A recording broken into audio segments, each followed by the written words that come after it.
కూర్చోండి కూర్చోండి, పర్లేదు కూర్చోండి.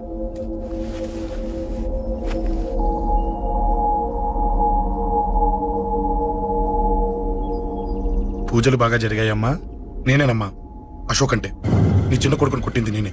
తప్పు చేశాడమ్మా, అందుకే కొట్టాను. అంతటితో వదిలేయకుండా నన్ను చంపడానికి వచ్చి వాడే చావు బతుకుని జరుపుకున్నాడు. ఇంత తెలిసి 100 మందిని డీల్ చేసిన నన్ను చూసిన నీ పెద్ద కొడుకు బుద్ధి లేకుండా మళ్ళీ నా మీదకి ఆఫ్టర్ ఆల్ 10 మందిని పంపించాడు. అసలు వీడికి బ్రెయిన్ ఉందనాలా లేదనాలా? నువ్వు చాలా పెద్ద తప్పు చేశావు. తెలుసమ్మా, మీ పవర్ ఏంటో నాకు బాగా తెలుసు. కానీ మీకు పూర్తిగా తెలియంది నా గురించేనమ్మా. ఈ అశోక్ అంటే హోల్ సిటీలో అందరికీ తెలియకపోవచ్చు, కానీ ఈ అశోక్ చేతుల్లో దెబ్బలు తిన్నవాడు మాత్రం 10 జన్మలకు కూడా మర్చిపోలేడు. ఈ కొట్లాట్లు గొడవలు పెట్టుకోవడం, ఎవరికి భయపడకపోవడం పుట్టినప్పటి నుంచే నా బ్లడ్ లో ఉందమ్మా. నన్ను అనవసరంగా రెచ్చగొట్టొద్దమ్మా.